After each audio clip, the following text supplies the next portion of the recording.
Paz y bien. Un saludo para todos en los corazones de Jesús, José y María.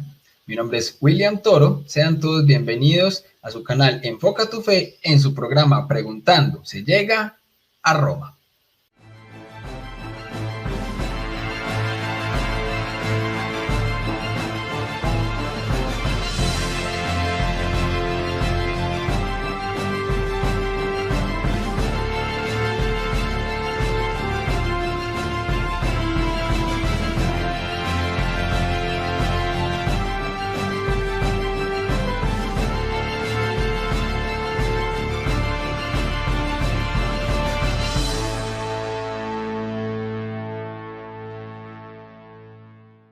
Muy bien, muchas gracias a todos por estar hoy en esta transmisión súper especial, porque hoy tengo un invitado súper especial. Tengo conmigo a mi gran y excelente amigo, el doctor Dante Urbina. Dante, mi hermano, ¿cómo estás? Bienvenido por fin a este rinconcito, hermano, que también es como tu casa, donde tratamos de enfocar nuestra fe de la mejor manera. Bienvenido, mi hermano. Estoy muy contento de estar con un amigo súper especial, como lo eres tú. Y aprovecho desde ya abriendo este diálogo que vamos a tener, mostrando lo siguiente. Como ustedes ven, detrás tengo mis libros, ¿no? Y a un costado, unas imágenes religiosas. Acá aparece la Virgen de Guadalupe, es un cuadrito traído de México mismo, ahí del Santuario Guadalupe. Una Virgencita María con el agua bendita, un crucifijo de Nuestro Señor, y al medio, tal vez no se notará, pero está ahí un regalito que me dio mi amigo cuando fui a Colombia. Ahí lo guardo con cariño, Una ahí belleza, mi está él, hermano. María Griñón de Montfort, mi santo favorito y autor del Tratado de la Verdadera Devoción. Así que, en cierto modo, mi amigo con ese regalo que me dio está presente en la gran mayoría de mis videos que son grabados ahora desde aquí. Prácticamente, yo siempre que veo un video de mi gran amigo Dante Urbina, yo veo ahí a San Luis María Griñón de Montfort y yo ahí hay un pedacito de Enfoca tu Fe también. Bueno, mi hermano, aunque ya muchas personas conocen a Dante Urbina en este canal, es muy posible que haya personas que no sepan quién es Dante Urbina. Entonces yo creo que lo primero que podemos hacer para esta súper entrevista es contarle a las personas que no saben quién es Dante Urbina, responder la pregunta básica, ¿quién es Dante Urbina? Pero no obviamente la pregunta existencial, esta del quién soy yo, con 1.000.000 de respuestas, sino quién es Dante Urbina en lo cotidiano, quién es el doctor Dante Urbina.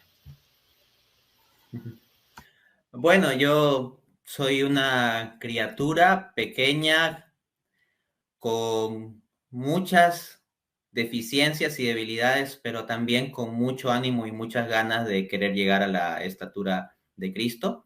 El contexto en el cual vivo esto es como esposo y padre de familia, ¿no? Yo estoy felizmente casado y tengo 2 hijos, mi hijita María Victoria, que hace poco cumplió 3 años, y mi hijo Miguel Alfonso, que nació pues hace unos mesecitos nomás, ¿no? Entonces mi día a día es vivir como esposo, como papá y asimismo como cristiano, ¿no? Esto es, me levanto y está el tema de la oración o escuchar alguna prédica espiritual o algún audiolibro espiritual, etcétera. Y luego normalmente los días laborables irme para el trabajo, que de profesión yo soy economista, con un máster en economía y un doctorado en economía, y me desempeño como docente universitario. Entonces, en mi cotidianidad está un poco eso, y asimismo desarrollo bastante lo que es la apologética, la defensa racional de la fe. Y en esos términos, en mi canal de YouTube Dante A. Urbina y en espacios alternos también como Spotify, Instagram, Facebook o mi página web www.danteaurbina.com, voy publicando material tanto de economía, que es mi área profesional, y académica como de apologética. Entonces, con cierta frecuencia voy alimentando estos espacios y eso también es parte de mi cotidianidad. El recibir comentarios, el recibir preguntas, el tener que preparar material, preparar refutaciones, etcétera, ¿no? Y por último, soy autor de libros, ¿no?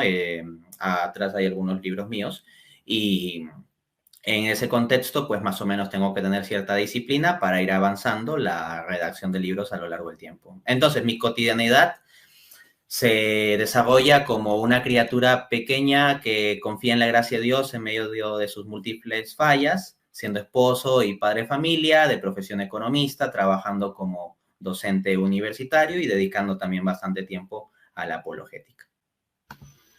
Qué belleza, mi hermano. Así es, muchas personas cuando ven las redes sociales, siempre muchos han pensado, no, Dante Urbina es un robot, eso es una máquina, calificativos de este tipo, pero siempre es muy bueno saber que detrás de la pantalla siempre hay un ser humano, y hay un ser humano con una vocación, y en este caso la vocación principal de nuestro hermano y buen amigo Dante Urbina es como esposo, como papá. Así muchos, los que estamos obviamente viviendo esta vocación del matrimonio, sabemos que esta es nuestra principal vocación. Y cuando nosotros tenemos esta vocación como nuestra iglesia particular, de ahí desemboca todo. Entonces, qué bueno que digas eso, ¿sabes? Para mí es una señal misma de Dios, porque yo conversé con mi director espiritual la semana pasada, ¿no? Le planteé un conjunto de circunstancias, etcétera, ¿no? Y en medio de su consejo muy acertado, el punto central que me enfatizó es el tema de mi vocación de esposo y padre. Y el que tú en esta entrevista comiences enfatizándolo, pues para mí es un recordatorio de que es eso a lo cual yo tengo que dar prioridad. Y algo que me dijo, y lo comparto porque sé que puede servir a muchos, es que yo tengo que encontrar mi vivencia del amor cristiano primariamente ahí, en dar y también en recibir. Y que desde ese amor que uno tiene desde su familia, saque fuerzas para lo demás. Entonces, la clave es que para que yo fluya, por decirlo así, en las conferencias, debates, entrevistas, autoría de libros, controversias, etcétera, tengo que estar parado y bien cimentado desde el amor que yo doy a mi familia y el amor que me da mi familia. totalmente, mi hermano, así es. Y eso es algo que más adelante vamos a hablar un poco de eso, porque yo creo que es en esta precisamente entrevista donde vamos a anunciar un retiro espiritual muy hermoso que se va a venir para unos próximos días. Pero bueno, empezando en forma con esta entrevista, voy a hacerle una pregunta que obviamente ha sido ya muy obvia, pero bueno, ¿Dante Urbina es católico? Soy católico, 100%. Yo procuro estar 100% alineado con la fe. En términos doctrinales, creo el 100% de la fe católica, estoy muy comprometido con eso. Y en mi vida diaria, día a día, lucho desde la mañana hasta la noche para ser coherente en la práctica también con esa visión de fe. Es una lucha constante en la cual uno puede tener muchas caídas, fallas, deficiencias, pero no debe perderse esa dimensión. El propio apóstol Pablo, habiendo sido alcanzado por Cristo con una conversión extraordinaria y pudiendo escribir en Gálatas 2:20, ya no soy yo quien vive, sino Cristo quien vive en mí, ese mismo apóstol Pablo en 1 Corintios 9:27 dice, castigo mi cuerpo y lo someto a servidumbre. No vaya a ser que yo mismo, habiendo enseñado a otros, vaya a quedar reprobado. Entonces es algo con lo cual yo me encuentro día a día. Es decir, yo puedo hablar mucho sobre Cristo y predicar a Cristo y hablar sobre el estándar de Cristo, etcétera, y enseñar a otros. Pero recuerdo también constantemente esas palabras del apóstol Pablo. O sea, si no soy vigilante sobre mi propia vida espiritual, puedo quedar reprobado. Completamente, mi hermano, así es. Y lo pregunté de esta manera precisamente por algo que escribía yo hoy en redes sociales, con base en varios asuntos.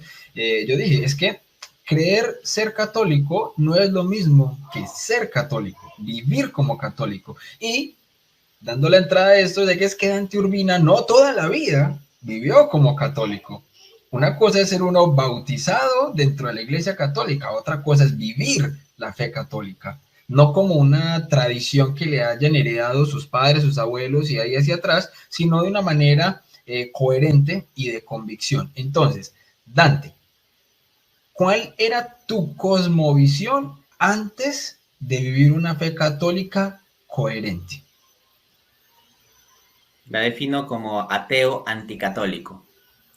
O sea, no cualquier tipo de ateo, sino un ateo específicamente hostil al catolicismo.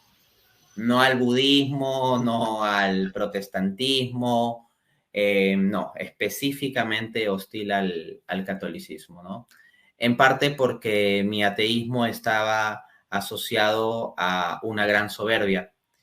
Y si nos encontramos eh, una espiritualidad como la católica que tanto enfatiza la humildad y que te propone como modelo de vida a los santos, que cuando uno conoce su vida de gente como por ejemplo San Francisco de Asís, te encuentras la antítesis de la soberbia, pues es algo sumamente chocante, ¿no?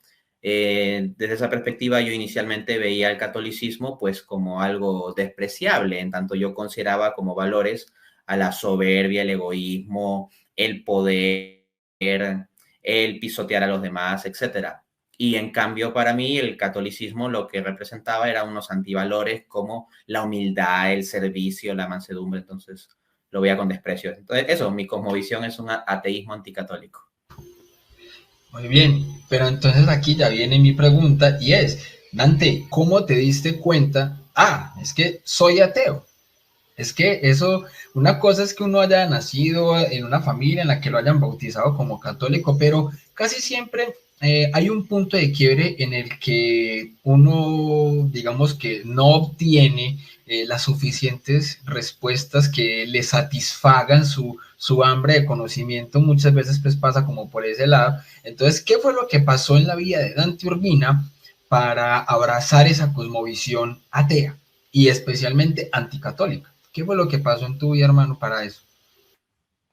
Mi pura soberbia, el ateísmo mío no es tanto la consecuencia de un conjunto de razonamientos intelectuales que como premisas llevan a la conclusión del ateísmo, sino más bien una premisa asumida por una visión errada de las cosas, en el sentido siguiente. Yo en mi adolescencia temprana comencé a acumular mucho conocimiento sobre gramática, matemáticas y ciencias sociales. Bueno, lo de gramática lo traía incluso desde antes. De hecho, puedo decir con sinceridad, realmente con sinceridad, que cuando estaba en sexto de primaria yo sabía más de gramática que mi profesora del curso, ¿no? Entonces, comencé a acumular mucho conocimiento académico en distintas áreas y llevo a una actitud de soberbia muy grande, en donde el fin de las cosas es simplemente yo mismo, mi propio poder, mi propia gloria, etcétera. Y entonces, el punto es que si Dios existe, entonces hay algo que es más grande que uno. O sea, ya el absoluto no soy yo, el absoluto es Dios. O sea, es algo evidente. Si Dios existe, el absoluto es Dios. Aunque lamentablemente uno se encuentra mucha gente que sabe que Dios existe y no lo ve como el absoluto, sino se ven a sí mismos o justifican otra cosa como el absoluto en sus vidas en lugar de Dios. Pero al menos yo tenía un orden mental muy claro en que si Dios existe, el absoluto es Él, el centro de la existencia y lo que debe ser el centro de mi vida es Él, no yo. Y en vista de eso, pues me convenía que Dios no existiese. Y como no tenía a disposición argumentos sólidos como para pensar que Dios sí exista, sino que simplemente había recibido una educación religiosa con base en la premisa de que Dios existe, pero nunca pruebas de esta premisa, y al mismo tiempo proponiéndome yo ante mí mismo como una suerte de intelectual por encima de lo demás, obviamente tenía que estar por encima de algo tan despreciable desde mi perspectiva en ese momento como las creencias religiosas. Entonces, mi ateísmo nace de esa actitud y de la premisa errada de que ser intelectual implica ver con desprecio la religión, de que uno tiene que estar por encima de eso, ¿no? Y bueno, eso luego se va a quebrar, felizmente. Sí, claro, totalmente y muy felizmente. Yo recuerdo que precisamente cuando yo también estaba en esos caminos errados, yo era de los que le decía, yo, bueno, si Dios existe, aquí estoy, máteme pues, ay, no fue capaz, bueno, soy más que Dios. Ese tipo de cosas que aunque hoy uno lo vea como muy chistoso, muy payasesco, para uno cargaban mucho sentido, porque pues bueno, si este es el omnipotente y no es capaz con un simple humano, entonces no es que sea tan omnipotente. Entonces eran ese tipo de cosas que obviamente puede estar manejando uno. Dante, mi hermano, entonces en ese camino de ateísmo que ya llevabas fuertemente anticatólico, pues obviamente ahí ya sí te tocó como buscar más bien premisas y razones en contra, obviamente, de la creencia. O sea, no buscar razones que te dijeran Dios sí existe, sino más bien encontrar las razones para justificar esta cosmovisión en la que obviamente ya te estabas moviendo. ¿Cuáles fueron esas principales razones con las que vos abrazabas el ateísmo en ese momento y con las que quizás a muchas personas le contraargumentabas o le destruías su fe? No tenía necesidad de buscar muchas razones porque ya asumía el ateísmo como una premisa, pero sí se daba el caso de que a veces personas creyentes se acercaban a mí e intentaban, por compasión o consideraciones similares, pues tratar de hablarme un poco, de llevarme hacia Dios, de evangelizarme o de tratar de hacer cambiar mi actitud apelando a elementos religiosos o teológicos, etcétera, ¿no? Y básicamente lo que yo hacía era comenzar a plantearles preguntas, mostrarle para hacerlos caer en contradicciones o plantearles preguntas sobre las cuales no tenían respuesta. Y no era difícil, la verdad. O sea, tenía que uno o dos pasos y la mayoría de gente quedaba, pues, mentalmente en shock, ¿no? Incluido algunos profesores que intentaron como hablarme en buena onda en esa época. Yo tomé una mala actitud y los cuestionaba así sobre su fe, sobre sus afirmaciones con mucha rudeza, ¿no? Y enfrente del salón de clases y eso, ¿no? Entonces, yo en realidad comencé a investigar más a fondo los argumentos para el ateísmo cuando yo decido cambiar las cosas en mi vida, cuando me doy cuenta que estoy sumamente solo y que mi vida no tiene sentido. Entonces digo, voy a darle sentido a mi vida, el sentido de mi vida va a ser buscar la verdad y encontrarla, pero la mayor mentira de todas es la Iglesia Católica y para encontrar la verdad yo tengo que destruir esa mayor mentira. Y fue recién ahí en realidad en que me embarqué a investigar argumentos anticatólicos a fondo. Es decir, en mi etapa inicial de ateísmo anticatólico, simplemente nacía de mi soberbia y de prejuicios y punto. No es que me haya metido a investigar y no me veía en la necesidad porque era muy fácil quebrar a cualquiera que intentase argumentarme algo con mi solo razonamiento, digamos, no necesitaba investigar. Pero ya cuando me propongo esto de buscar la verdad y encontrarla, y como partía la premisa de que el catolicismo es falso, ahí sí me metí a fondo a investigar. En particular, el problema que más me obsesionó, el problema filosófico teológico que más me obsesionó durante la mayor parte de esta búsqueda es el problema del mal. Y especialmente el mal en un sentido metafísico, lo cual puede mostrar un poquito la tendencia, por decirlo así, filosófica de mi personalidad o mi modo de pensar. Y me explico. La gran mayoría de personas se plantean el problema del mal en términos existenciales o emocionales, o sea, ¿por qué Dios permite que yo sufra esto? O que haya pasado esto en mi familia, o que haya pasado esta desgracia, etcétera. Y ojo, en esos momentos mi vida personal no era fácil, estaba pasando muchísimos sufrimientos a nivel personal en diversas dimensiones y circunstancias.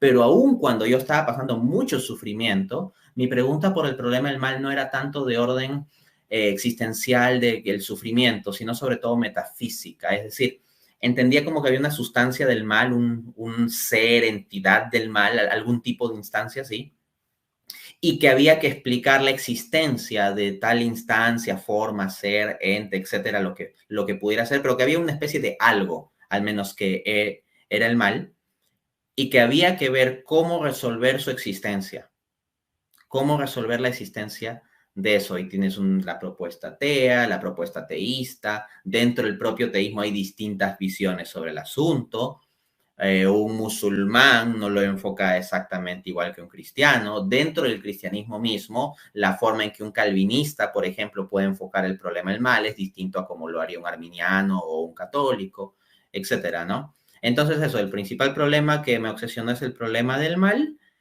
como una objeción a la existencia de Dios, pero al mismo tiempo como una preocupación filosófica o metafísica de cómo justificamos o entendemos la existencia del mal. Wow.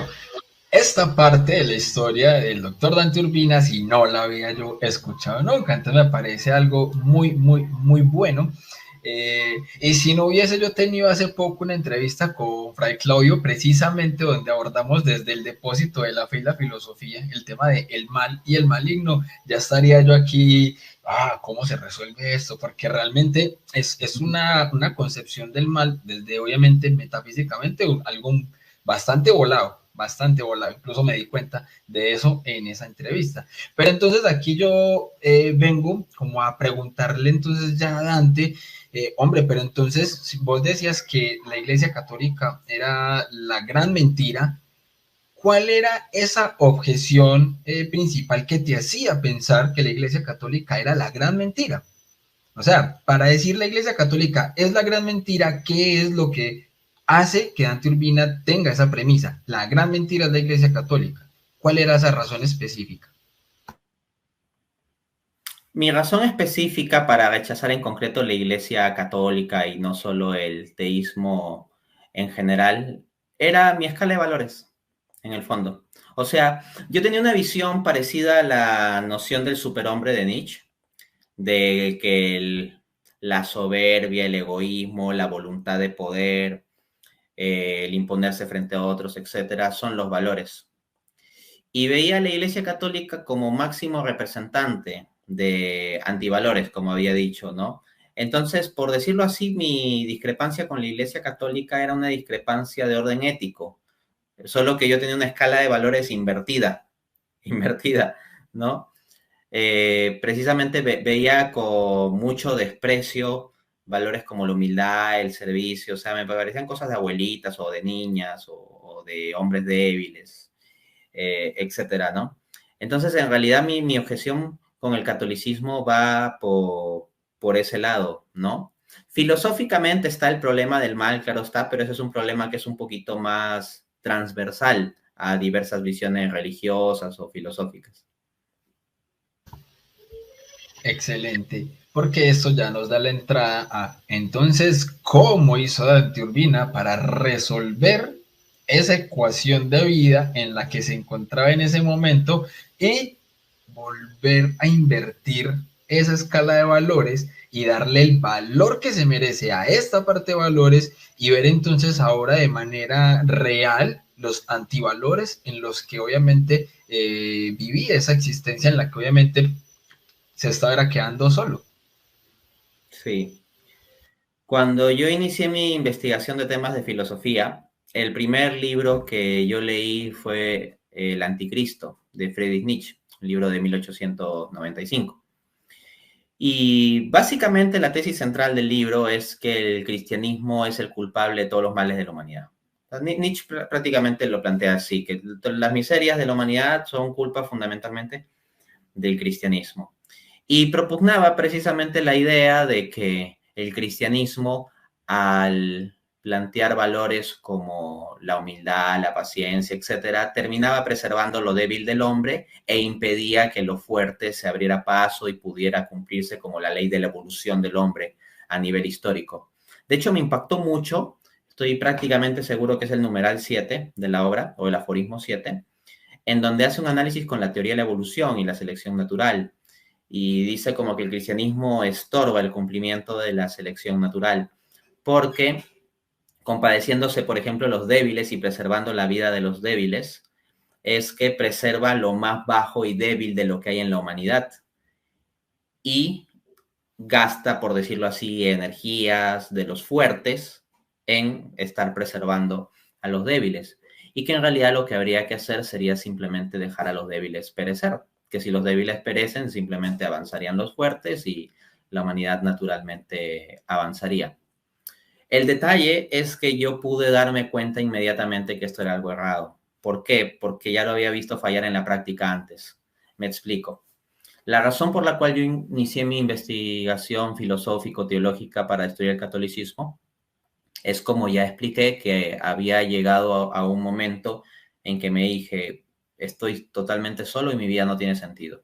O sea, yo ya había venido viviendo con ese paradigma nietzschesiano de un superhombre que se impone por encima de los demás y que perezcan los débiles y que no importa y que los valores son en realidad el egoísmo, la soberbia, etcétera. Yo ya venía viviendo así. Pero el pequeño detalle es que yo no había leído a Nietzsche.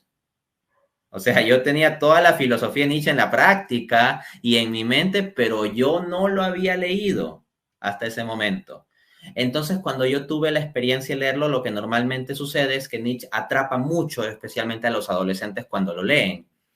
Pero en mi caso, intelectualmente, claro, me llamó la atención, o sea, decir, wow, él refleja esto, pero no me atrapó en un sentido veritativo de decir, esto es verdad. No, o sea, me dije, esto que está diciendo este señor, yo ya lo he probado y no funciona. No es lo que quiero y no me da una plenitud de existencia humana. Entonces, yo ya sabía que el proyecto del superhombre, tal como yo había intentado, es un fracaso. Es un fracaso. Que pretender que uno va a alcanzar la plenitud o la felicidad imponiendo o extendiendo meramente su voluntad de poder, no da la felicidad. Entonces, por esa razón, el quiebre intelectual con Nietzsche fue casi inmediato. Y eso llevó a que cada vez pueda estar más abierto a la posibilidad del catolicismo. Porque, como digo, mi principal motivo de desprecio al catolicismo era aquel mismo motivo por el cual lo despreciaba Nietzsche. Cuando yo me di cuenta que Nietzsche estaba equivocado, ojo, yo no dije, por lo tanto el catolicismo es verdad. No, no, no. Y era un libro de crítica al catolicismo, fundamentalmente. O de una distorsión del catolicismo y del cristianismo en general. Sino lo que yo me dije es, esto que dice Nietzsche está equivocado porque yo individualmente ya he procurado vivir así y no me da plenitud. Pero ese quiebre de mi vida individual me llevó a saber que intelectualmente había un problema ahí y a seguir investigando, pero ya no tomaría la vía nietzscheana. Una belleza, porque ahí yo creo que muchos de los que pueden estar viendo en este momento esta transmisión o de los que lo van a ver más adelante, se pueden estar sintiendo identificados si en este momento de su vida están atravesando por este tipo de cosmovisión alejado de la creencia en Dios, porque es muy común que si se tiene de pronto un amor al tema filosófico, de alguna manera van a quedar inmersos en este mundo nietzschesiano, porque hoy en día, aunque se está viendo mucho, pues hoy en día no muchos son los que se acercan al ateísmo a través de razonamientos científicos, porque se han dado cuenta la gran cantidad de científicos que abrazan el teísmo. Pero dentro del mundo filosófico sí hay todavía mucha cantidad de ateos y que obviamente la gran mayoría recomiendan este tipo de literatura. Entonces, yo sé que muchos se pueden estar viendo identificados con esto y por eso les recomiendo entonces esta siguiente parte. Dante, entonces, ¿cómo se solucionó eso? ¿A quién dentro del lado católico conociste tú para ver esa contraparte abatir? ¿Quién fue ese enemigo a vencer? Al darme cuenta que Nietzsche estaba equivocado, no, como dije, no es que salte a los brazos del catolicismo. Como seguí embarcado en el proyecto de destruir el catolicismo, pues quería yo hacer un trabajo serio. Eso sí, o sea, un trabajo intelectualmente honesto, serio, riguroso, no tonterías. De hecho, yo desdeñé investigar asuntos de leyendas negras de la iglesia. O sea, cosas como la Inquisición o que el Vaticano se pudre en dinero o que supuestamente la iglesia estuvo aliada con los nazis, todo ese tipo de cosas, no las investigué. Porque yo fui intelectualmente ahí muy claro y me dije, o sea, acá no me importa la conducta particular o los errores particulares de miembros de la iglesia a lo largo de la historia. Lo que yo quiero es la cuestión filosófica de demostrar intelectualmente que están errados. Entonces no me distraje en el otro asunto y he de contar que durante los 2 primeros años de ser yo católico, yo me creía todas las leyendas negras de la iglesia. Defendí el catolicismo por ser verdad, pero yo históricamente pensaba que toda esa porquería que se habla contra la iglesia era verdad. No me tomé el trabajo de investigarlo porque estaba tan centrada en el asunto filosófico e intelectual de comprometerme con lo que es verdad, independientemente de la conducta de los hombres, que ni lo investigué. Ya luego, más adelante, lo investigué y lo investigué a fondo y he escrito al respecto, tengo conferencias sobre el asunto y tengo planeado dar muchas más conferencias sobre el tema, ¿no? Entonces, como quería centrarme en lo intelectual, tenía que buscar al principal intelectual católico. Pero la forma en que llego a eso es en realidad no tanto buscando directamente al intelectual, sino tratando la cuestión de la existencia de Dios. O sea, digo, vamos a construir el análisis desde lo más básico y vamos a ver realmente de tumbarnos la idea de que Dios existe. O sea, yo asumía ahí que había que tumbar esa idea. Y nota cómo es en ese momento que yo voy a buscar razones para el ateísmo y examinar las razones del teísmo. Antes no me había tenido que preocupar por ello por las razones que he explicado. O sea, cuando era ateo no necesitaba preocuparme mucho el asunto. Digamos, yo era una persona inteligente y venía cualquier creyente y lo desarmaba fácil, ¿no? Con mi solo razonamiento sin tener que investigar argumentos ni siquiera. Entonces, ya cuando me meto a investigar, rápidamente encuentro las 5 vías para demostrar la existencia de Dios. O sea, si uno comienza a buscar sobre la existencia de Dios a nivel filosófico por Google, lo que te va a salir eventualmente de forma más o menos rápida es eso. Y me pareció interesante. Me leí las 5 vías de Santo Tomás para demostrar la existencia de Dios y quedé pasmado por la fuerza filosófica. Eso me llevó a investigar más y eso me llevó a analizar el principal problema filosófico que me obsesionaba, el problema del mal. El punto de quiebre que llevó en mi lectura de Santo Tomás de Aquino a que yo diga, este tipo tiene la razón, es cuando Santo Tomás me dio una solución al problema del mal mucho más razonable, sólida, profunda y consistente que todas las cosmovisiones que yo había visto. Y la clave de la solución tomista al problema del mal, entendido sobre todo en términos metafísicos, quiero que se entienda esto, no meramente de, oh, ¿por qué sufrí? ¿Por qué me dejó la enamorada? O cosas así, ¿no? Sino es metafísicamente. Es que el mal se corresponde con la ausencia del ser. O sea, hay una identificación en la filosofía tomista entre el trascendental del bien y el trascendental del ser, el bien y el ser. Todo ser, en tanto ser, es bueno. Y luego uno dice, ya, pero en el mundo hay muchas cosas que son malas. Y lo que va a responder el tomismo es, lo que llamamos mal es una privación del ser. El ser en tanto ser es bueno y el mal es una privación de ser. Entonces, esto me pone al bien, no en comparación con el mal, como dos dimensiones al mismo como nivel. antítesis. Exacto, o sea, como si fuera el yin y el yang, ¿no? No, sino que el bien está en la categoría del ser y el mal es poca cosa, o sea, el mal está en la categoría del no ser.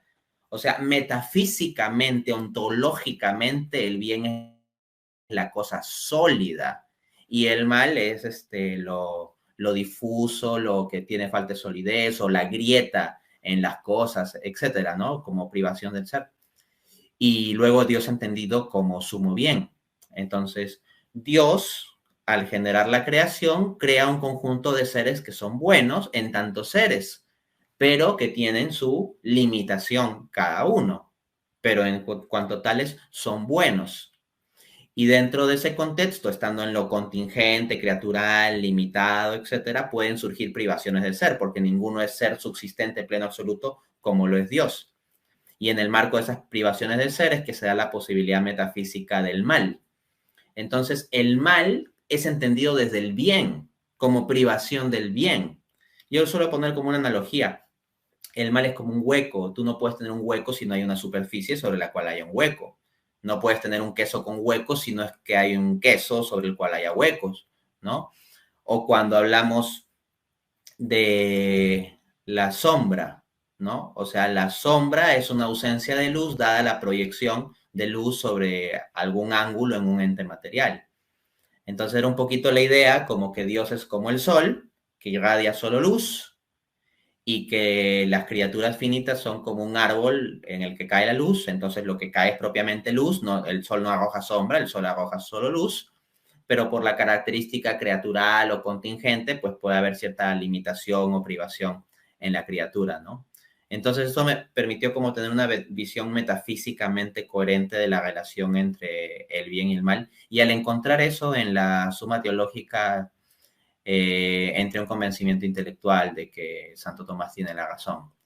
Y comencé a investigar ya temas más específicamente de la fe católica, ¿no? O sea, ya no meramente la cuestión teísta o del teísmo metafísico, sino ya específicamente asuntos de doctrinas particulares. Una maravilla, mi hermano.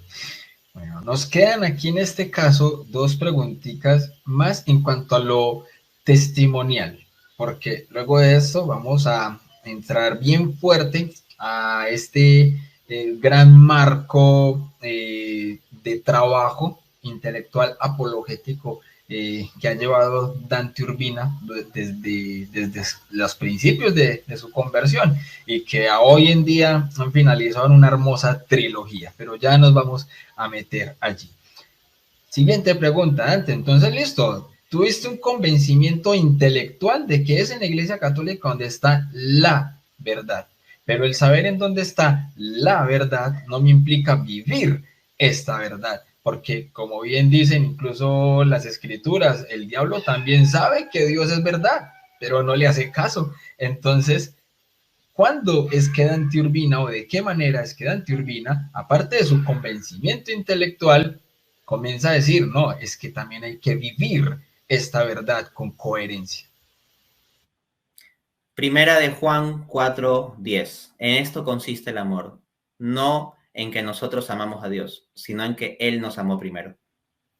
Podría decir que el inicio de mi proceso de conversión, ya a un nivel espiritual, ya no meramente un asunto intelectual de estar convencido de que el catolicismo es verdad, sino procurar vivir conforme a eso, vendría por un regalo de Dios que me fue dado el 14 de febrero del año 2007. Tuve una experiencia bastante especial, sin ninguna señal externa, a decir verdad, fue puramente interior, no podría decir que como que hay algo milagroso o algo así, pero yo lo suelo describir como que me cubrió una luz de, una especie de luz espiritual en que llegué a una certeza y entendimiento de que todo debía ser comprendido desde el amor, que el amor es el fundamento, esencia, causa, fin último de todas las cosas. Yo buscaba el sentido de la vida y decía, voy a encontrar la verdad para tener el sentido de mi vida. Pero la verdad a un nivel puramente intelectual me había dado un convencimiento, pero no había llegado a esa plenitud de sentido.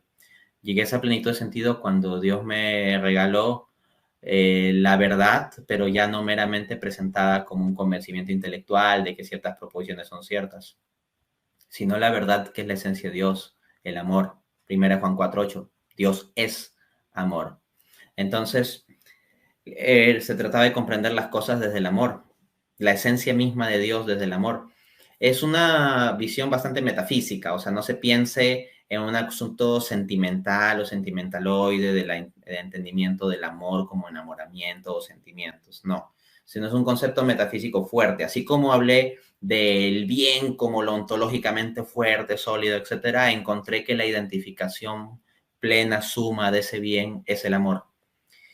Y al tener esa experiencia, a partir de ahí, pues he procurado vivir conforme a eso, con idas y vueltas, con muchas fallas en el camino, muchas deficiencias día a día, etcétera, pero no he dado la vuelta atrás y no he perdido esa convicción, ¿no? Por la gracia de Dios he podido perseverar hasta el presente y espero por la gracia de Dios poder perseverar hasta el final en esta noción de que hay que vivir conforme al amor y esta lucha constante de vivir así. Y cuenta mi hermano con mi oración y la de mi familia para que así sea. Mi hermano, yo sé que precisamente como lo mostrabas ahorita, tú le tienes un gran amor y cariño a San Luis María Griñón de Montfort. ¿Por qué? ¿Cómo llegaste a conocer a este maravilloso santo y conociendo a este santo y su tratado de la verdadera devoción a la Virgen María, cómo conociste el tema de la consagración para eventualmente también llevar a cabo el proceso hermoso de consagrarte a Jesús por María? Bien. Mi proceso de... Es como que llegó en el momento exacto el tratar la verdadera devoción. O sea, yo había explicado que yo había llegado a un convencimiento intelectual de que el catolicismo es verdad. Y ese convencimiento intelectual fue como aproximadamente unos 3 meses antes de esa experiencia y conversión espiritual que tuve o que Dios me regaló. Pero en ese lapso de 3 meses es como que yo decidí dejar de lado la cuestión intelectual en el sentido de investigar para ver si el catolicismo es verdad o no, o para refutar otras opciones, etcétera. No. Me centré en investigar, o mejor dicho, en aprender única y exclusivamente para el fin espiritual. Por ejemplo, me ponía a leer la Biblia intensivamente y ya antes leía la Biblia, pero cuando leía la Biblia en medio de esta búsqueda sobre la verdad, pues era básicamente para ver si el catolicismo es o no verdad, ¿no? O sea, cuando uno está en un proceso de conversión, uno no asume que el magisterio católico es verdad y dice, ah, como el magisterio católico es verdad, entonces mañana me convierto. No, o sea, cuando uno no es católico, no asumes el magisterio católico como vinculante, entonces pasas por esos procesos como de investigación y análisis, incluido del magisterio mismo, ¿no? Entonces, mi lectura era muy intelectualista, pero luego ya cuando llegué al convencimiento, comencé con una lectura más espiritual y de ver qué es lo que Dios me quiere decir a mí. Comencé a ver películas de vida de santos, a hacer oración, a hacer meditación. Y al poco tiempo de eso, o sea, yo diría a las pocas semanas de estar iniciando esa circunstancia, podría haber sido 1 o 2 semanas, ahí sí no lo tengo ya las fechas tan exactas, pero en los inicios mismos ya de esa vivencia más espiritual, mi papá, que sabía que estaba interesado yo en las cuestiones filosóficas, religiosas, teológicas, aunque no sabía muy al detalle lo que estaba pasando en mí, pero externamente sí se podía ver que andaba leyendo esas cosas y de cuando en cuando hablaba un poco de esos temas. Él había ido a una misa por compromiso, ¿no? No es que él fuese un hombre muy comprometido con la iglesia o algo así, por un compromiso social, y dijo, mira, me regalaron esto, te puede interesar, te lo doy a ti. Y cayó en mis manos el Tratado de la Verdadera Devoción de San Luis María de Montfort. Lo comencé a leer y básicamente lo que plantea es una espiritualidad de amor, ¿no? De esclavitud. Esclavitud, y eso claro, suena feo, y esclavitud de amor. Y eso es pues lo que era una ruptura total con mi forma de ser previa, porque yo no quería ser esclavo, yo quería ser señor absoluto, al punto que ni quería permitir que Dios exista, porque sería muy incómodo porque yo ya no sería el absoluto, entonces yo quería ser señor total, pero si Dios existe, Él es el Señor, ya no soy yo, entonces yo no quisiera ser esclavo. Y además una esclavitud de amor, voluntaria, cuando lo que yo planteaba era uno tiene que imponer su voluntad de poder sobre los demás y etcétera, ¿no? Y que la humildad y el servicio son tonterías. Entonces, yo el encontrarme con ese camino de la esclavitud de amor a Jesucristo. Y suena como, bueno, en todo caso, yo me puedo mostrar como un gran cruzado de Jesucristo, ¿no? Ah, pero ¿qué medio te da? Un medio muy humilde y sencillo. La humilde y sencilla Santísima Virgen. La Santísima Virgen María. Ahí está. Ese es el Tratado de la Verdadera Devoción. Sí, bellísimo. Entonces eso, ¿no? O sea, era un choque total. Eh, Quien haya leído la filosofía de Friedrich Nietzsche y a su vez conozca la espiritualidad monfortiana se dará cuenta que es no sé, es alguien que está hirviendo y lo metes a una ducha agua fría, así. Eh, Me impresionó mucho el libro, me gustó mucho el tratado, el carácter sistemático del autor, es un auténtico tratado, o sea, te dice parte 1, parte 2.1, punto 2, punto 3, A, B, C, etcétera, o sea, está muy estructurado y eso a mí me ayuda mucho porque yo tengo como un hábito mental también muy, muy sistemático, muy estructurado, ¿no? Algunos tal vez podrá parecerles muy cuadriculado y bueno, ser así demasiado sistemático tiene sus ventajas y sus desventajas, pero en este caso me ayudó también ese carácter sistemático del tratado, ¿no? Y leyéndolo, pues yo tengo que ser coherente con lo que es verdad, o sea, siempre he procurado eso. Por debilidad puedo muchas veces no estar a la altura, pero al menos mi intención en principio, en general, suele ser que yo quiero ser coherente con lo que es verdad. Entonces, si me encuentro que lo que está diciendo el Tratado de la Verdadera Devoción es verdad y está proponiendo un camino especial, maravilloso, corto, útil, bueno, querido por Cristo, etcétera, yo no tomarlo sería una tontería. Y el tratado propone una consagración a la Santísima Virgen, ¿no? A lo largo de 33 días de preparación y luego hacer un compromiso de ser esclavo de Jesús por medio de María. Y pues yo hice esa consagración y eso es lo que procuro ser día a día, ¿no? Un esclavo de Jesús por medio de María. Una belleza, mi hermano, totalmente. Bien, entonces llegados a este punto, Dante, ¿qué es la trilogía apologética que has llevado a cabo en tu trabajo intelectual, y valga la redundancia, trabajo intelectual apologético desde tu proceso de conversión? Cuéntanos, mi hermano, cuál es esta trilogía y, digámoslo así, hacer como un camino de por lo menos uno o dos argumentos de cada uno de estos eslabones apologéticos, dado que si de pronto hay alguien viendo, obviamente no vamos a poder acotar todas las dudas y objeciones que pueda tener alguien en este momento, pero que si por ejemplo en este momento hay un ateo, que pueda ver que hay razones para que obviamente se considere de manera coherente y racional el teísmo. Y aparte de esto, siguiendo la línea de la trilogía, bueno, si ya hay una persona que cree, pero que por ejemplo es un deísta, que, no, que piensa que jamás el Señor se ha revelado a su creación o que pertenece a cualquier otro tipo de religión no cristiana, bueno, que se pongan a plantearse de manera clara y coherente el cristianismo. Y de la misma manera, si es un cristiano bien intencionado viendo esta transmisión hoy o más adelante, que se puedan dar cuenta de que hay una iglesia fundada por nuestro Señor Jesucristo. Dante, ¿qué es esta trilogía y cómo la abordamos? Bueno, la trilogía apologética mía está estructurada, digamos, de forma externa, pública, en términos de libros. Mi libro Dios existe, mi libro ¿Cuál es la religión verdadera? Y más recientemente, mi libro ¿Cuál es la iglesia verdadera? El primer paso de esta trilogía es establecer el teísmo a nivel filosófico, es decir, que es verdad la proposición de que Dios existe. Por avanzar un argumento, prefiero hacer uno más o menos rápido que hacer dos demasiado mal, ¿no? Entonces, porque son 3 niveles y si multiplicamos son 6 argumentos, entonces ya es muy amplio, ¿no? Pero voy a básicamente presentarlos, ¿no? A ver, en el caso de la existencia de Dios, podemos partir de la constatación de que en el mundo existen relaciones de causa-efecto.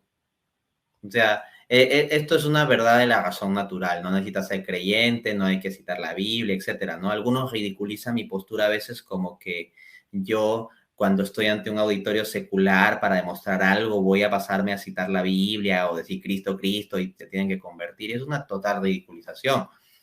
Quien conozca seriamente y con honestidad mi trabajo sabe que la metodología que yo sigo es que si estoy en un auditorio secular o en un contexto secular, como por ejemplo un debate universitario sobre la existencia de Dios, no le voy a citar Levítico o Gálatas. Lo que voy a hacer es dar argumentos con filosofía y ciencia. Dicho esto, entonces, podemos partir de la verdad de razón natural que podemos aceptar creyentes y ateos de que hay relaciones de causalidad en la naturaleza, en el mundo, en la realidad. Luego, estas relaciones de causa-efecto implican que si vemos un efecto, ha de haber una causa.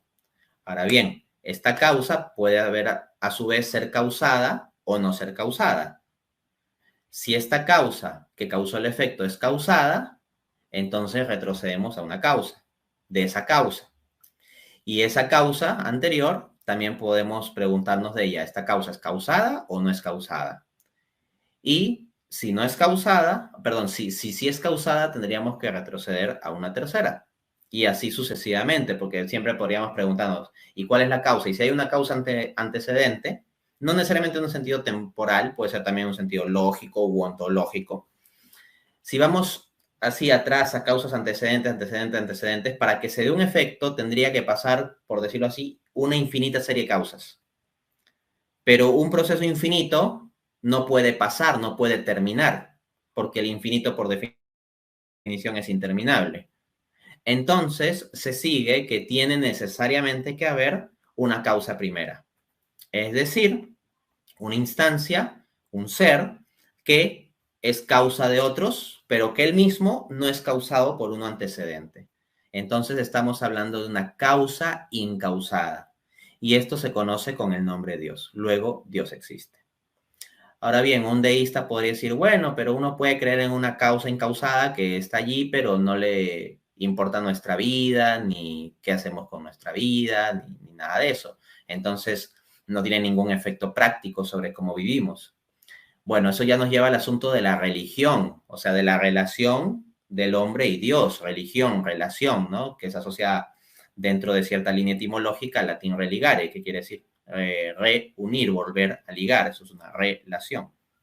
Entonces, alguno podría, claro, decir, bueno, existe un Dios allá y punto, y a mí qué me importa y el que le importa mi vida.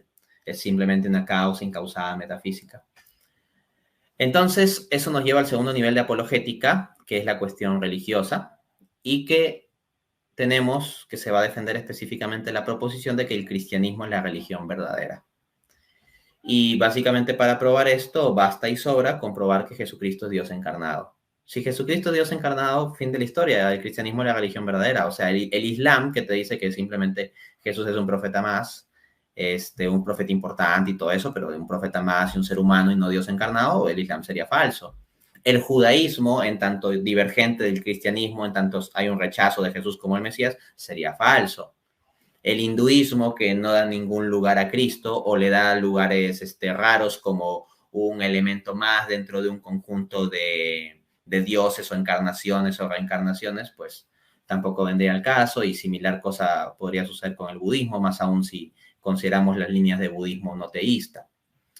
Entonces, eso, si se establece que Jesús es Dios encarnado, pues el cristianismo es la religión verdadera y todas las demás religiones del mundo no son la religión verdadera. Lo cual no quita que pueda haber elementos de verdad en otras religiones. De nuevo, hay gente que como no puede enfrentar mi postura, nomás hace caricaturización de mi postura y me caricaturizan como que yo dijese o implicase que no puede haber elementos de verdad en otras religiones.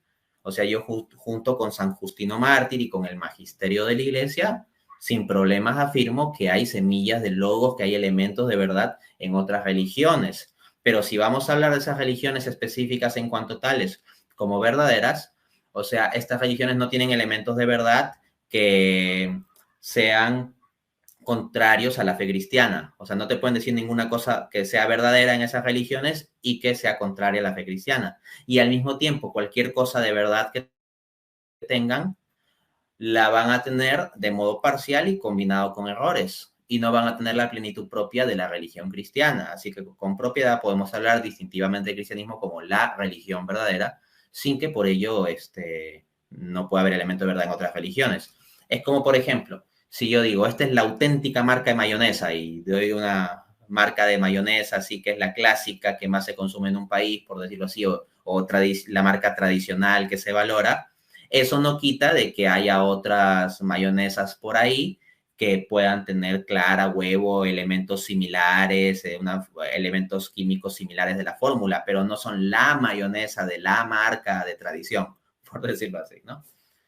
Luego, si establecemos que el cristianismo es la religión verdadera, viene la cuestión de ya, pero de entre las religiones pero dentro del cristianismo hay un montón de grupos que proclaman ser el verdadero y pleno cristianismo. ¿Cuál de todos ellos tiene la razón? Y ahí la respuesta es que hay que buscar el estándar de Cristo, cuáles son las características que dio Cristo sobre cómo sería una iglesia establecida por él. Siendo que él estableció una iglesia, Mateo 16:18, tú eres Pedro y sobre esta piedra edificaré mi iglesia. Más allá de las discusiones sobre la identidad de Pedro, que ni siquiera eso se necesita entrar en este punto, basta y sobra con que Jesús dijo, edificaré mi iglesia. O sea, habló específicamente de edificar y de una iglesia en singular. Luego, esta iglesia tiene que tener la característica de unidad, porque él dijo, mi iglesia. Y por lo tanto, ese es el estándar que he de buscar. También él orando al Padre, en Juan capítulo 17, dice, te ruego, Padre, que todos sean uno, así como tú y yo somos uno. En consecuencia, teniendo en cuenta el principio de unidad, yo tengo que decir, ¿cuál de todos los grupos cristianos disponibles tiene una visión fuerte del principio de unidad y puede plasmar el principio de unidad tal como lo ve Cristo? Y dentro de esa unidad hay que considerar la unidad doctrinal, porque la unidad de la que Jesús habla en Juan 17 no es simplemente una unidad de que la gente se quiere mucho, aunque tenga creencias distintas. Porque Jesús y el Padre, porque él habla de su unidad con el Padre, no es simplemente una unidad de amor, pero que ellos tienen discrepancias doctrinales, pero las dejan de lado porque son discrepancias doctrinales que no importan, ¿no? O sea, el Padre y el Hijo están en una misma mente, ¿no? En consecuencia, la unidad de la iglesia tiene que ser una unidad doctrinal también. Y ahí me encuentro con que la única de las diversas opciones disponibles para cubrir ese estándar es una iglesia con un magisterio que sea realmente vinculante. Y eso es lo que tiene el catolicismo. Ergo, el catolicismo corresponderá a la verdadera iglesia. Totalmente.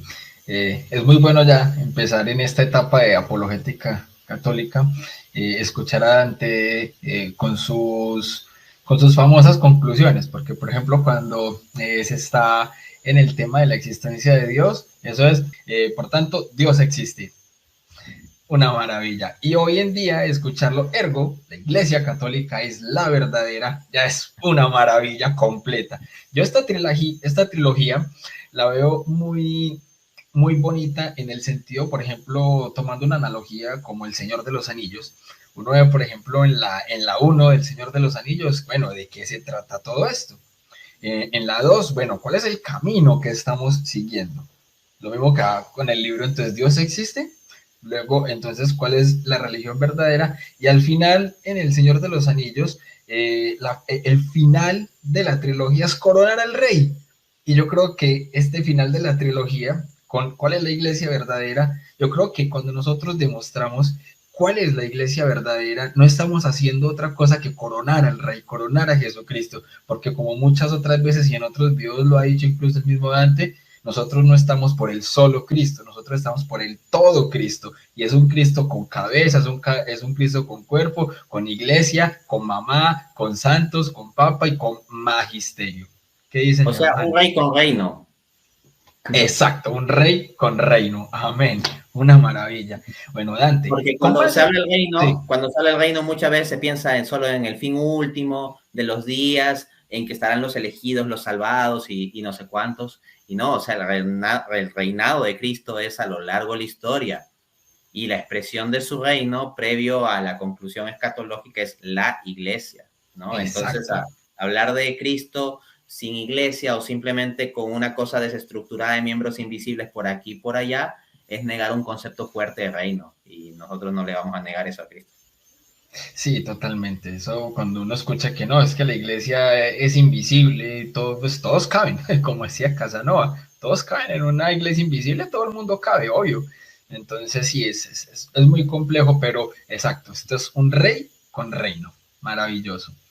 Mi hermano, tengo unas preguntitas entonces precisamente con base en este último libro de la trilogía, que es La Iglesia Verdadera, que precisamente allá de fondo veo esa linda portada. Entonces, eh, yo creo que las preguntas serían las siguientes, porque claro, hay personas que desconfían de si sumarse a las filas de la Iglesia Católica y muchas veces entendiendo que la Iglesia Católica es la verdad, pero se ha notado que la gran mayoría de personas el mayor obstáculo que tienen es la autoridad. El mayor obstáculo que tienen para sumarse a la Iglesia Católica es la autoridad. Y precisamente esta autoridad tiene un nombre y es el magisterio. Entonces, la primera pregunta, hermano, sería que el católico confíe en el magisterio. Para la definición de doctrina, implica que está renunciando a su capacidad para pensar. Bien, me ha gustado mucho cómo has enfocado el asunto. Bueno, haciendo gala, ¿no? Del nombre del canal, Enfoca tu Fe, ¿no? El buen enfoque en la pregunta. Cómo la objeción de fondo de muchas personas es un tema de rechazo a la autoridad. Porque así como la gente puede dar argumentos intelectuales para justificar ciertas cosas que puedan estar viviendo mal, así como, por ejemplo, alguien vive como ateo, y no es que se haya hecho ateo porque leyó a Stephen Hawking, sino uno ya vive y asumió el ateísmo, etcétera, pero eventualmente se puede justificar diciendo, no, es que Stephen Hawking en su libro dice tal cosa, y tal vez ni ha leído el libro, sino simplemente acude a eso porque le disgustaría cambiar de vida, ¿no? Igualmente, nosotros encontramos que una noción de magisterio, de sujetarse a un magisterio, sujetar la mente misma de uno, ¿no? Suena pues como a lo peor. Entonces muchos pueden estar pensando que esto implica eliminar la mente. Entonces que uno, si es católico, no puede pensar, no puede razonar, que es una suerte de apagar la mente o que uno pierde su capacidad para pensar. Bueno, es una total falacia, un desconocimiento. Ya lo decía el gran Chesterton, para entrar en la iglesia tenemos que quitarnos el sombrero, no la cabeza. No se te pide quitarte la cabeza para ser católico, se te pide quitarte el sombrero. Entonces, frente a esta objeción de que el que se confía en un magisterio para definición de doctrina implica renunciar a nuestra capacidad para pensar, quiero responder considerando los siguientes aspectos. En concreto, tres aspectos. Primero, el magisterio por sí mismo no elimina la capacidad para pensar. Eso es un absurdo que se está imponiendo como premisa, pero no está demostrado. Pensar que el magisterio, por dar definiciones doctrinales vinculantes, elimina la capacidad de pensar, es tan falaz como pensar que los límites de una carretera eliminan la capacidad para conducir. Lo que hacen los límites o definiciones es establecer un cierto marco por donde se debe ir, no eliminar la capacidad misma. O sea, hay una falacia non sequitur en quien piense que porque se ponen unos lineamientos o unos límites, se está eliminando la capacidad. O sea, total falacia non sequitur. O sea, el que no sabe pensar es el que está haciendo tal tipo de objeción, ¿no? De que se elimina la capacidad para pensar. Y es curioso que aceptemos perfectamente que se deben establecer normas de forma vinculante y límites y reglas sobre cómo conducir automóviles, pero de ningún modo queramos aceptar que se puedan establecer definiciones y límites sobre algo tan crucial como la verdad doctrinal dentro del cristianismo. O que planteemos esquemas en donde, bueno, sí, se pueden establecer límites o restricciones, pero cada uno es libre de examinar esos límites y restricciones. Y claro, cada uno lo va a hacer según su interpretación. Entonces, en la práctica es como que cada uno juzga las normas de tránsito y si dejamos a los conductores en el tráfico que cada uno juzga las normas de tránsito a su modo, cada uno puede decir, yo sí reconozco la autoridad del policía, claro está, nosotros sí tenemos policías. Ah, pero cuando un policía de tránsito en concreto te para, tú dices, no, jefe, es que yo acá tengo una interpretación distinta sobre esto del manual para conducir, así que usted no es vinculante y yo puedo seguir como me dé la gana, ¿no? Entonces ahí se tendría una suerte de magisterio no vinculante, que es como una ley muerta, pues, ¿no? Como lo sería una norma de tránsito dentro de esta analogía. Dos, segunda consideración. El magisterio da un muy amplio margen para ejercer la libertad de pensar. Miren, así como respetando los márgenes de la pista y las normas de tránsito, un conductor tiene una enorme libertad para conducir en diversas partes de la ciudad, para ir por aquí o por allá, el magisterio igual nos da una enorme libertad para pensar. Hay quienes piensan que solo puede haber libertad si esta es absolutamente irrestricta, pero eso es un absurdo. Sería como que un muchacho diga, yo no soy libre en el fútbol porque no se me permite ir con el balón fuera de la cancha o tocarlo con la mano cuando me plazca. O sea, una total tontería. Hay gente efectivamente que piensa que solo puede ser libre si es una libertad absoluta y restricta donde no haya límites. No, o sea, en un juego de fútbol uno puede jugar libremente, pero igual hay un marco. O sea, si la pelota cae fuera de la cancha, es fuera. Y no puedes seguir pateando por ahí en la dinámica de juego. O no puedes meterla al arco con la mano, ¿no? Entonces, hay que decir que el magisterio católico solo ha definido de forma vinculante un conjunto muy específico de doctrina. No tiene definiciones obligatorias sobre a qué hora debemos cepillarnos los dientes o cuánto debe ser la tasa de interés puesta por el Banco Central de Reserva o cosas así. De hecho, el magisterio ni siquiera se ocupa de darnos definiciones sobre todos y cada uno de los versículos bíblicos. Lo que da son definiciones doctrinales que debemos como católicos respetar y por tanto no contradecir. Pero dentro de eso se da un amplio margen para el análisis y la interpretación bíblicas. La Iglesia define doctrinas, no versículo por versículo.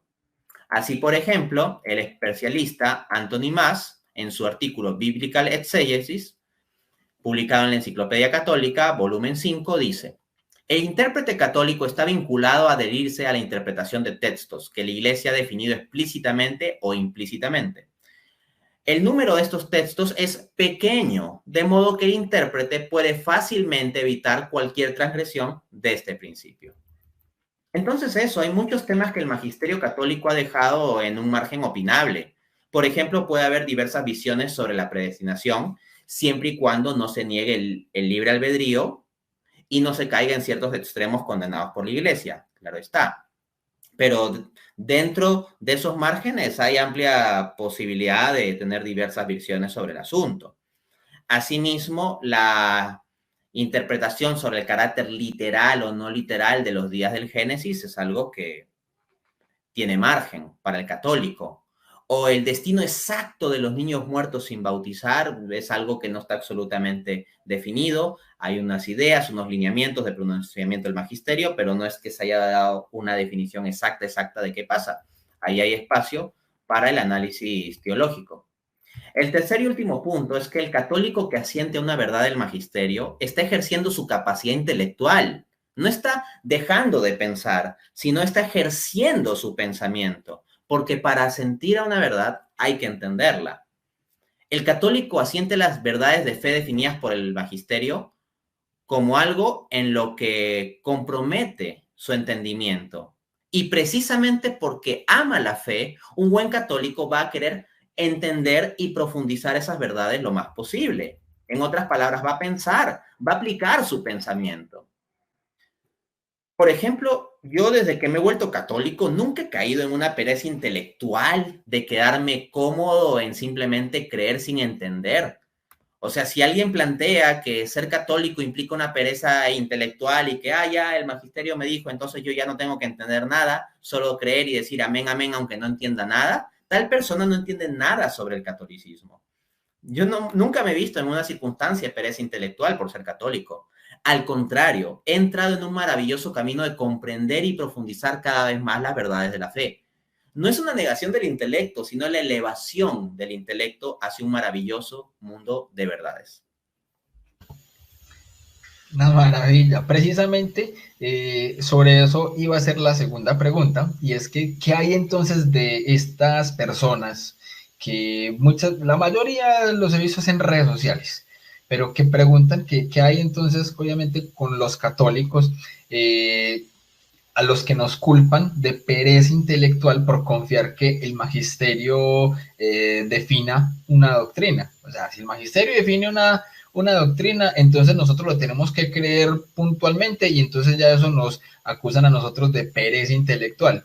Pues pienso yo, no lo sé. Digo y pongo como ejemplo a mi buen amigo San Agustín, que decía que nadie ama lo que no conoce. Y en ese orden de ideas, San Agustín, que era un buen católico, ¿será que San Agustín también sufría de pereza intelectual?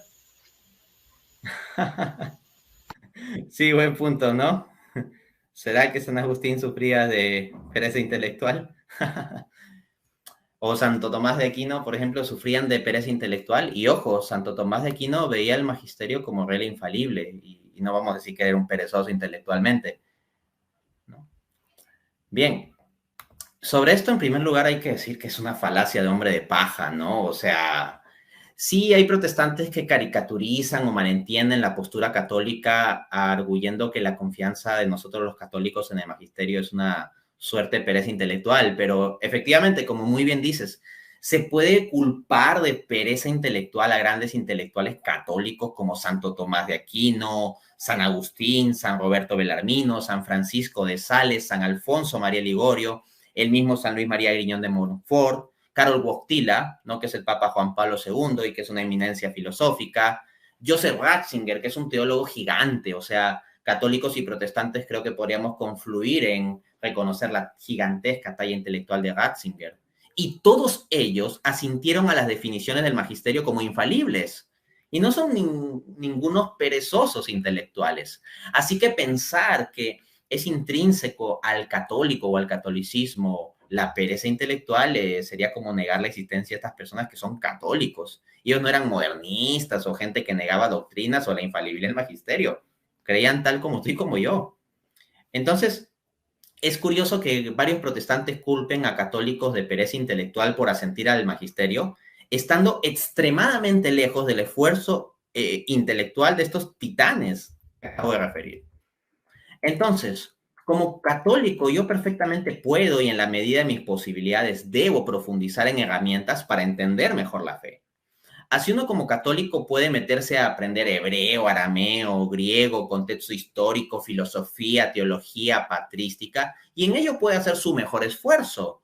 Un católico puede hacer eso. Pero a diferencia del teólogo protestante que depende de su mejor esfuerzo para tener una teología correcta, como declaró William Lane Craig en alguna ocasión, el católico bien hace su mayor esfuerzo. O sea, acá la diferencia no es tanto el tema del esfuerzo, ¿no? Y de ahí que haya grandes exégetas y filósofos de una calidad o talla intelectual perfectamente comparable a la de Craig. Pero el punto es el siguiente, que no dependen de su propio esfuerzo para tener una teología correcta. Sí, está bien, hay personas católicas, intelectuales católicos que realizan un esfuerzo, y así también tienes al protestante William Lane Craig realizando un esfuerzo. Pero en el caso de William Lane Craig, él mismo dice que hace su mejor esfuerzo por tener una teología correcta. En cambio, en el caso del católico, recibe un depósito de fe. Entonces, en lugar de confiar en su propio esfuerzo para ello, confía más bien en un regalo de la gracia, el magisterio de la iglesia. Entonces, aquellos protestantes que hagan depender el tener la teología correcta, lo hagan depender de hacer su mejor esfuerzo, están cayendo en una suerte de pelagianismo teológico, quieras o no. Entonces, acá estamos hablando de una noción más fuerte, gracia. O sea, muchas veces los protestantes hablan, la gracia, la gracia, la gracia, como que los católicos no creyesen en la gracia. Pero cuando se trata de construir la teología, los católicos creemos en la gracia fuertemente de un regalo en paquete dado a la iglesia, el depósito de fe, y que también se le ha dado a la iglesia el regalo, por gracia, de preservarlo. Pero cuando se trata de la visión protestante, entonces cada uno dice, no, nosotros hacemos nuestro esfuerzo intelectual con hebreo, arameo, griego, etcétera, ¿no? Y cada uno tiene que ser su propio teólogo. Entonces eso es un pelagianismo teológico. Ya no está la confianza ahí en la gracia. Parece que su confianza en la gracia meramente es para un asunto de la salvación por la sola fe, la sola gracia, pero cuando se trata de la construcción teológica, ahí sí Dios ya se olvidó de la gracia, o nos dejó a cada uno con su interpretación y su supuesta iluminación del Espíritu Santo, contradiciéndose entre sí todos. Eso es bastante problemático y en el fondo dejar en mal lugar al Espíritu Santo. Entonces, el solo hecho de que uno confíe en una instancia infalible no implica automáticamente caer en pereza intelectual. Por ejemplo, a los protestantes que nos acusan de este tipo, con este tipo de argumento, ¿no?, a los católicos, yo les diría, ¿les parece válido que a ustedes, protestantes, los acusen de pereza intelectual solo porque creen en la Biblia como infalible? Ciertamente no. Pero resulta que de hecho los ateos suelen acusar a los cristianos de pereza intelectual por creer que la verdad está infaliblemente en la Biblia. Entonces, resulta que estos protestantes no aceptan este tipo de acusación por parte de ateos, pero sí aplican exactamente la misma lógica a los católicos. Se trata evidentemente de un doble estándar. Completamente, así es, mi hermano. Incluso hablando desde el tema de la confianza, precisamente, ¿qué responder entonces a estas mismas personas que normalmente dicen que cuando un católico confía confía como infalible en el magisterio. O sea, cuando un católico confía que el magisterio es infalible, entonces el católico está dando un salto al vacío o que tiene entonces una confianza ciega. Yo me pregunto si estas personas que normalmente hablan de esta confianza ciega, también ven una confianza ciega en lo que normalmente dice desde el púlpito su pastor, o si también obviamente desdeñan de lo que diga el pastor, porque yo no puedo confiar ciegamente, lo único que yo puedo confiar ciegamente es en lo que diga la Biblia y punto, pero es que el problema es que lo que diga la Biblia se convierte únicamente en su propia interpretación, ya que el de la silla del lado, el del frente, el del diagonal y el de dos garajes más abajo de este, van a estar pensando completamente diferente. Entonces, ¿quién será aquí el de la confianza ciega? Es un muy buen punto, ¿no? Porque es como que se pone en el paradigma de que, el católico es el de la confianza ciega, etcétera, ¿no? Como que ese no pudiese ser un problema que se plantease también para creyentes protestantes. De hecho, los ateos suelen acusarnos en general de que los cristianos tenemos una confianza ciega en la Biblia por creerla como infalible. Entonces, a empezar por ahí, por esa consideración, ¿no? Por lo tanto, es decir que esta acusación que muchas veces realizan ciertos protestantes contra católicos muestra que tienen un modo de razonar tipo ateo, razonan como ateos. Porque miren, varios ateos dicen, el cristiano confía en la infalibilidad de la Biblia y con ello renuncia a su capacidad de pensar y está dando un salto al vacío con una confianza ciega. Exactamente lo mismo que nos están diciendo esos críticos protestantes a nosotros los católicos, los ateos se los dicen en la respectiva instancia. Entonces es una forma atea de pensar. Entonces se verifica en este punto que algunos, yo no digo todos, pero algunos protestantes razonan como ateos, al menos sobre este tipo de aspectos, pues aplican al catolicismo una crítica que sigue exactamente la misma lógica que la que ateos aplican al cristianismo y a la Biblia en general. En segunda instancia, hay que decir que la confianza en el magisterio que tenemos los católicos no es una confianza ciega, es una confianza razonable o una fe razonable.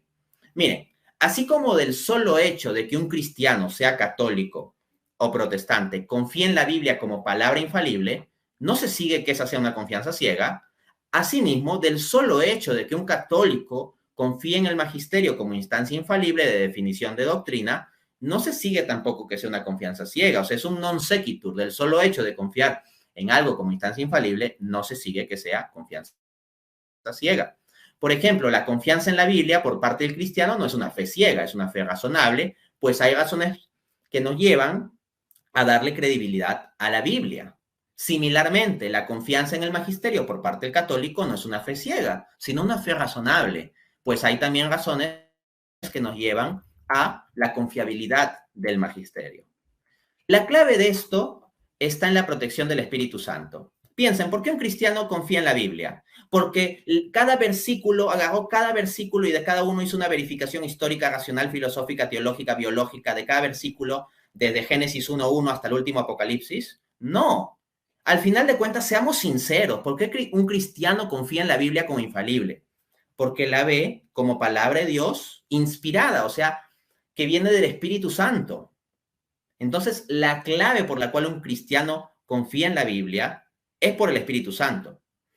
Ahora bien, puede, claro está, y en general un buen cristiano debe tener conocimiento de señales que nos llevan a la confiabilidad de la Biblia, como por ejemplo la confiabilidad histórica. Yo mismo he escrito argumentos defendiendo la historicidad de Antiguo y Nuevo Testamento, en particular bastante sobre el Nuevo Testamento.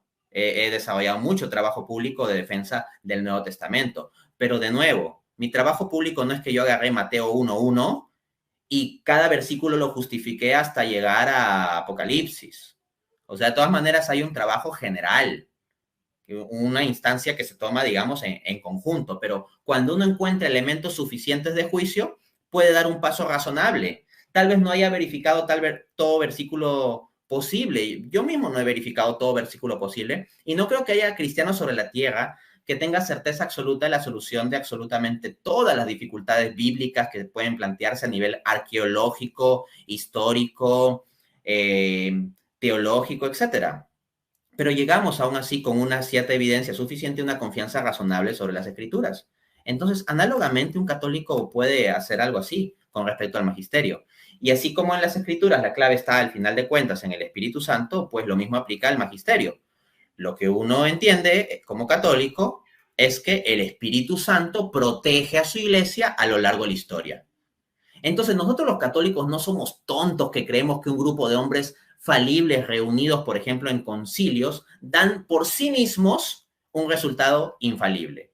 No somos tontos, no pensamos que los hombres falibles por sí mismos dan un resultado infalible.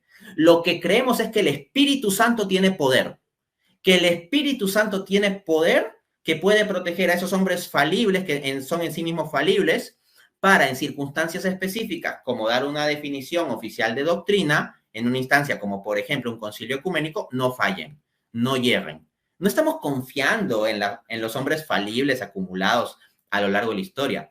Lo que estamos confiando es en que el Espíritu Santo tiene poder para protegerlos de fallar. Ese es el punto. Y si algún protestante no cree que el Espíritu Santo pueda obtener un resultado infalible con hombres falibles, hay que informarles que ya lo hizo varias veces con los libros de la Escritura. Todos los autores de la Biblia fueron hombres falibles, ¿verdad? Piensen eso, amigos protestantes, cuando nos critican al magisterio católico porque, oye, pero son hombres falibles. El 100% de los autores bíblicos fueron hombres falibles. Piensa, por ejemplo, en el caso de David, el autor de los Salmos, ¿no? ¿No fue acaso un hombre muy falible, ¿no? Y que tuvo varias fallas, pero el Espíritu Santo tiene poder y puede protegerlo de modo tal que escriba escritura infalible. Entonces ya el Espíritu Santo ha dado muestras de que tiene poder para, con autores o con hombres falibles, dar lugar a un resultado infalible como lo es la escritura. Entonces, eso es lo que tenemos que entender y esto se trata de una fe razonable. Ahora, cuidado con la falacia de hombre de paja. Yo no estoy diciendo que el magisterio es exactamente igual a la Biblia. Lo que estoy diciendo con esta comparación es simplemente que el solo hecho de confiar en una instancia infalible, como es la Biblia para católicos y protestantes y el magisterio para los católicos, no implica necesariamente que se trate de una confianza ciega. Asimismo, he de aclarar algo. Miren, en mi libro, ¿Cuál es la iglesia verdadera? En la página 46 yo digo lo siguiente. Si cada protestante cree que el Espíritu Santo puede iluminarlo las 24 horas del día y los 7 días de la semana, tan difícil es creer que pueda iluminar a la iglesia para que no caiga en el error en aquellos casos muy concretos en que realiza definición de doctrina. Entonces, nótese el punto, ¿ah? Esto es lo que digo, que se considere esto. Y en efecto, si se confía en que el Espíritu Santo puede asistir a cada creyente individual, ¿con cuánta más razón no habría que confiar en que el Espíritu Santo asistirá a la iglesia que ha venido a lo largo de la historia en instancias tan cruciales como definir doctrina, de un modo tal que será tomado como vinculante por la gran mayoría de cristianos, siendo que los protestantes son un conjunto de grupos que vienen tardíamente del siglo XVI en adelante? Y de hecho, los 7 primeros concilios ecuménicos son aceptados por católicos y ortodoxos, o sea, la cristiandad en bloque. Entonces, el Espíritu Santo ahí dejando, que fallen, pues no hay problema, y se lo van a tomar esto como regla vinculante, pero que fallen, no importa. No es muy razonable. Ahora, para evitar malentendidos, porque en general las críticas a mi trabajo se basan en hombres de paja, no en lo que yo digo, sino en hacer parecer que yo digo algo que no digo y luego se ataca a ese algo que yo no digo. Para evitar malentendidos, ¿no? Y falacias de hombre de paja. Hay que leer bien lo que escribo. Lo que yo dije es, si cada protestante cree que el Espíritu Santo puede iluminarlo las 24 horas y los 7 días de la semana. Yo no digo que cada protestante cree que el Espíritu Santo específicamente lo ilumina las 24 horas del día y los 7 días de la semana. Lo que yo digo es que puede iluminarlo. Y en principio todo protestante debería estar de acuerdo con esa frase correctamente entendida. O sea, si se va a ridiculizar esto con base en un malentendido, con base en una distorsión de lo que estoy diciendo, pues ya es problema de quienes hagan eso. Pero en principio todo protestante debería estar de acuerdo con que el Espíritu Santo puede iluminar durante esas instancias o tiempo. Entonces, es obvio que el Espíritu Santo, como Dios omnipotente que es, puede iluminar a toda persona que quiera durante todo el tiempo que le dé la gana.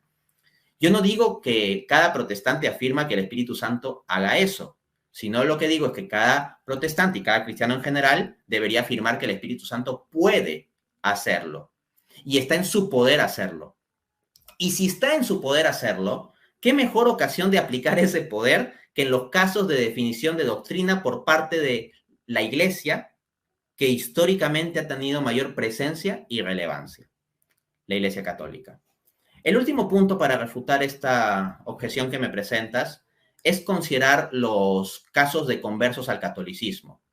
Porque miren, hay protestantes que caricaturizan la postura católica presentando esta como si fuera una especie de, oh, voy a creer en el magisterio, que el magisterio es infalible porque el magisterio dice que es infalible. O sea, hay un montón de gente que he visto por ahí ridiculizando, ¿no? Ah, los católicos hacen un razonamiento circular, dicen, voy a creer que el magisterio es infalible porque el magisterio dice que es infalible. Pero eso queda claramente refutado, por ejemplo, por el hecho de los conversos al catolicismo. Porque los conversos al catolicismo no parten de la premisa de que el magisterio católico es infalible, porque precisamente al no ser católicos no lo ven como una regla vinculante. Pero eventualmente el hecho de que se conviertan es muestra de que, sin partir de la premisa, que sería una petición de principio en ese caso, de que el magisterio católico es infalible, llegan a hacerse católicos, incluyendo la creencia en la infalibilidad del magisterio, al menos en los momentos específicos de hacer definición oficial de doctrina. De este modo, resulta que hay grandes intelectuales, ateos y protestantes, que se han convertido al catolicismo. Gente como Edward Fesser, que es un ex ateo y uno de los más grandes tomistas de la actualidad, llamado por la National Review, cito, uno de los mejores escritores contemporáneos sobre filosofía. O piensa en Scott Hahn, ex protestante y doctor en teología sistemática por la Marquette University y profesor de la Franciscan University of Steubenville. O piensa en un gigante filosófico como Peter Kreeft, ex protestante y PhD por la Fordham University y profesor del Boston College. Entonces, ellos no partían de la premisa de que el magisterio católico es infalible, pero examinando la cuestión a la luz de la Biblia, la historia y la razón, llegaron a convertirse en católicos, con todo y la creencia incluida de la infalibilidad del magisterio para definir doctrina.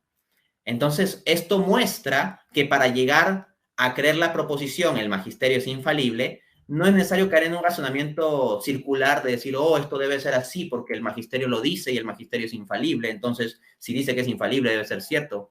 No es así, por favor, o sea, es una caricaturización. Gente como Edward Fesser, Scott Hahn y Peter Kreeft no son tontos que dan un salto al vacío con una fe ciega, sino más bien personas inteligentes que han examinado el asunto y han llegado informadamente a la conclusión de que pueden confiar en el magisterio con una fe razonable.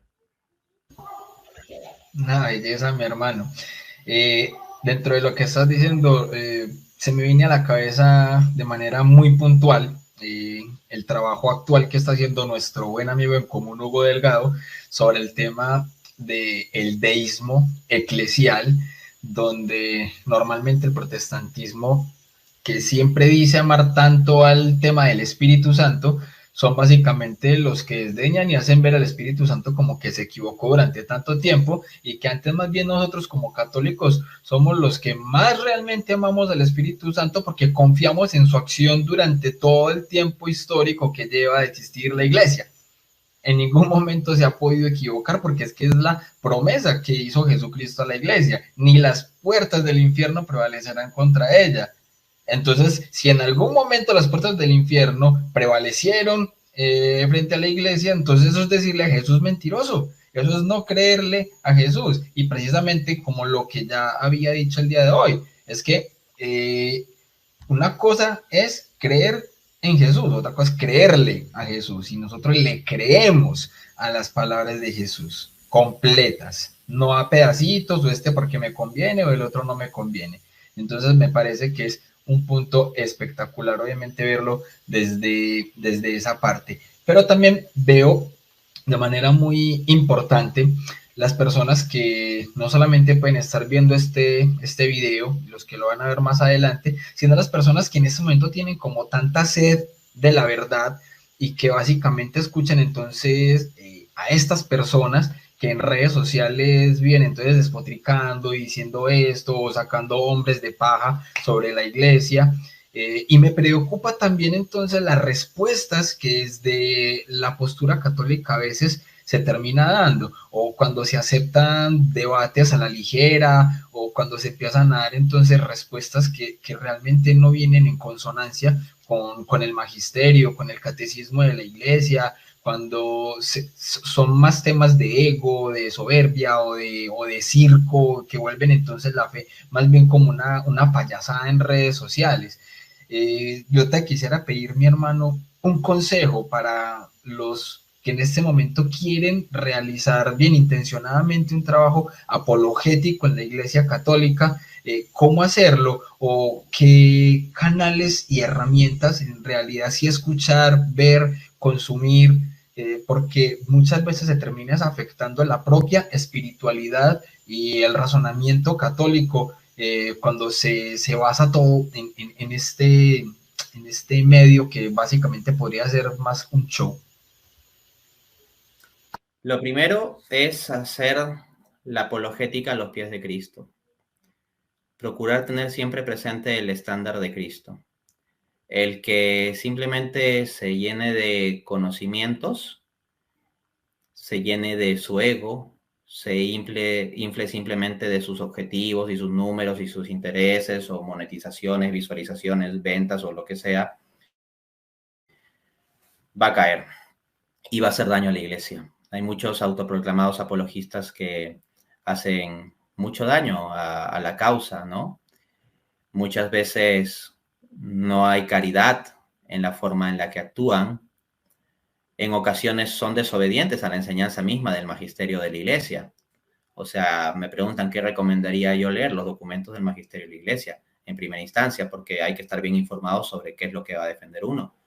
Hay los que tienen unos cuantos estudios de teología o ni siquiera cuentan con estudios de teología y se mandan a esto y pues terminan defendiendo sus propias opiniones y perspectivas en lugar de la enseñanza de la iglesia. Hay que acompañar mucho la apologética de la oración. Si no se hace oración, si no se une la oración a la apologética, esto va hacia abajo. Y uno puede crecer y tener un montón de suscriptores y alcances y un montón de gente que lo esté siguiendo, pero en realidad algo que se haga sin la oración tarde o temprano va a terminar haciendo más daño.